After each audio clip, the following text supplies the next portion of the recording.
Good evening, I'm Britt Clennett in Hong Kong and welcome to ViuTV News. Coming up on tonight's show. Away from the unfolding crisis at home, US President Donald Trump visits the Middle East on his maiden journey abroad since taking office.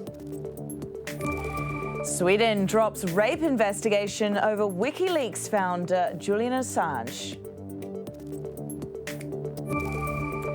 And millions of victims suffering from rare diseases in China see new hope as the country speeds up drug approvals.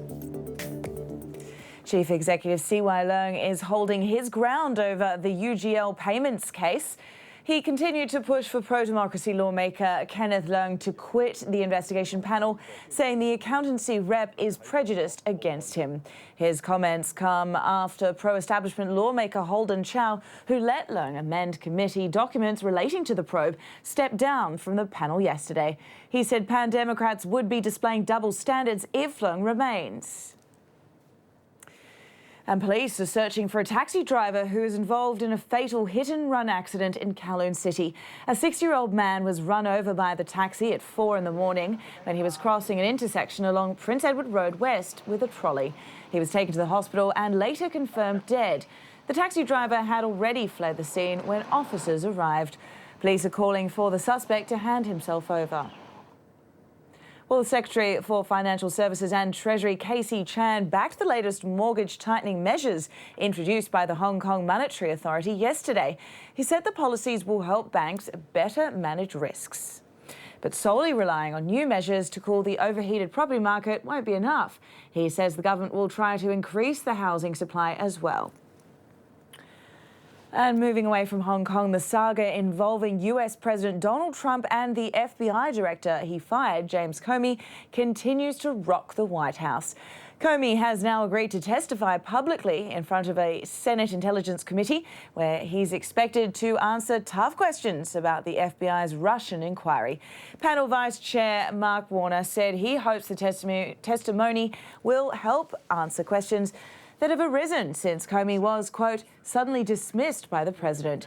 Meantime, another leaked document cited by the New York Times claims Trump told Russian officials Comey was a nut job and that his removal would relieve pressure on his administration over its suspected ties to Russia. And questions remain over whether the firing came before or after a memo from Deputy Attorney General Rod Rosenstein. I don't believe he in any way indicated anyone directed him, but in fact he wrote the memo. You know, I think one thing having a decade of doing investigations has taught me is that it's suspicious when a lawyer doesn't write memos for the record. We've had investigations where they claim that didn't happen and it wasn't plausible. Well, while the drama unfolds in Washington, Trump has embarked on his first overseas trip as US president. First stop, Saudi Arabia, before heading to Israel, Belgium and Italy. The trip is being billed as an opportunity to visit countries sacred to three of the world's biggest religions. Ahead of the president's meeting with Pope Francis at the Vatican on Wednesday, the White House has announced Callista Gingrich as Trump's pick for Vatican ambassador. She's the wife of former Republican House Speaker Newt Gingrich and produces documentary films on public policy. Trump and the Pope have openly disagreed on a number of subjects, including climate change and the refugee crisis, setting the stage for what might be an awkward first meeting. Shortly after Trump touched down in the Saudi Arabian capital of Riyadh, he was presented the country's top civilian honour by the Saudi king for, quote, his quest to enhance security and stability in the region and around the world.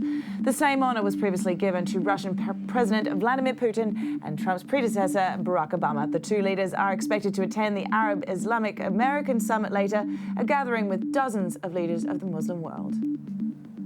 What I like about the Trump administration is the fact that they talks the talk and walks the walk when it comes to combating terrorism, and they are very aware of the regional dynamics and geopolitical challenges here in the Middle East, and they know that you cannot combat terrorism and destroy terrorism without going after the roots of terrorism. And the roots of terrorism is basically the sectarian practices of the radical Iranian regime. To Iran now, where President Hassan Rouhani has been re-elected as the country's leader for the second time in what is being viewed as a rejection of populism. The incumbent president handed his hardline rival Ebrahim Raisi an emphatic defeat, winning 23.5 million votes to his rival's 15.8.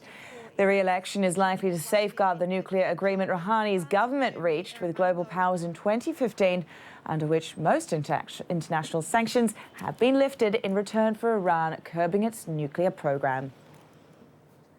And closer to home, the Chinese government is set to publish its first national list of rare diseases. That will serve as a guide for policymakers to speed up drug approvals for millions suffering from rare diseases. Anita Lee has more.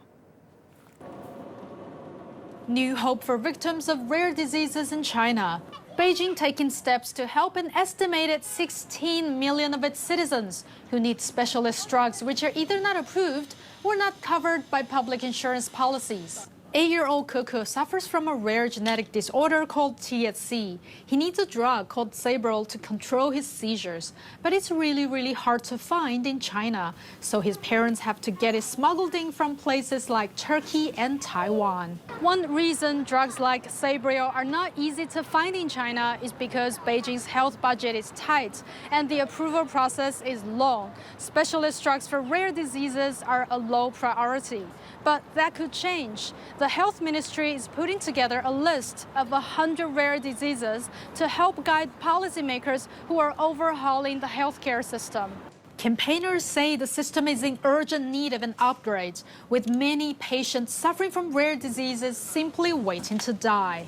Meanwhile, Cuckoo's family is watching developments closely, hoping that one day Sabril will be covered by their insurance policy, easing the financial burden of keeping their only child healthy.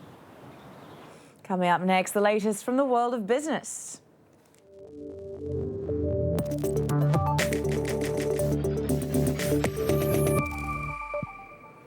And Wall Street ended higher on Friday thanks to strong corporate earnings news.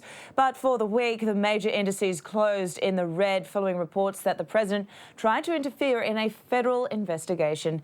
Investors realise it will take some time for any political action to be taken, therefore turning their attention to the economy and monetary policy. And construction work of the mega bridge that runs from Hong Kong to China is nearly completed. Some in the city see it as a link to unity, facilitating more economic opportunities. But others are sceptical about what the open roads may bring. Samantha Vadas reports. Dubbed one of the world's grandest infrastructure projects, the 19-mile-long bridge linking China to Hong Kong is almost complete. With an estimated $19 billion price tag, more steel than 60 Eiffel Towers, and 8 years in the making, Beijing hopes the payoff will be more than just economic benefits at a time of growing tensions between the two sides. But some feel it'll blur the border. People are not only thinking about, people of Hong Kong not thinking about it's only a physical bridge. It is, in fact, a bridge trying to unite mainland with Hong Kong, or more, even more. It's a way to blur the position of Hong Kong. So Hong Kong is more and more part of China with every means of direct access. Despite a guarantee of autonomy with one country, two systems, Hong Kong critics are still suspicious of Beijing's creeping control. And some feel the bridge may draw the city closer to communist China. It's also seen as a white elephant, unlikely to draw the estimated 40,000 vehicles a day. That will be determined at the end of the year when the bridge finally opens, bringing what some economists say new opportunities. You look at the biggest economies like the US, Japan, Germany, even UK and China. They grew by globalization, making more goods and exporting more and also importing more. I think it's no use to resort to isolationism. Isolationism will only make you poorer because you cannot shut out the world.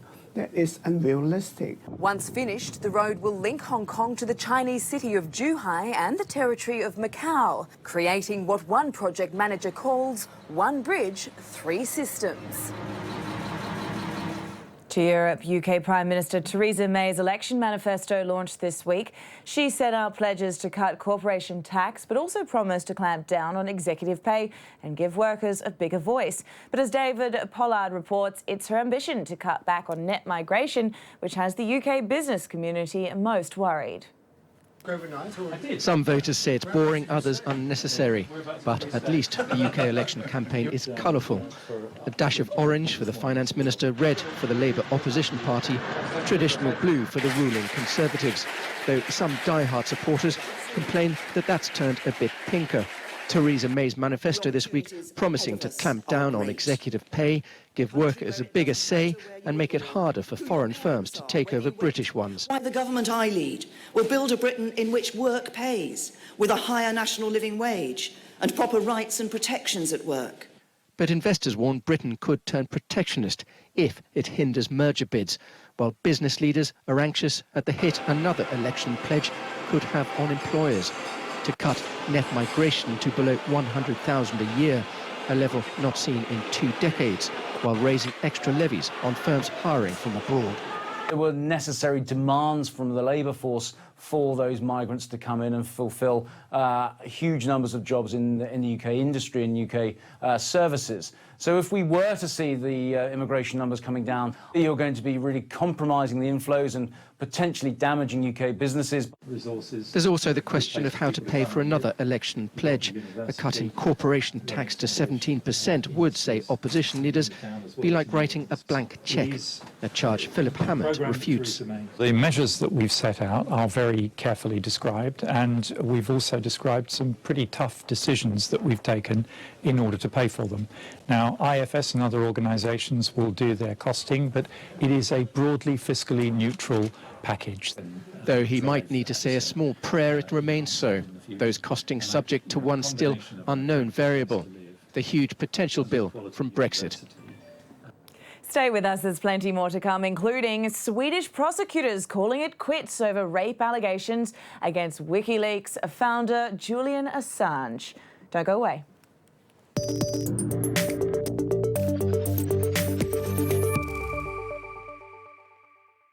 Remembering the grunge icon Chris Cornell,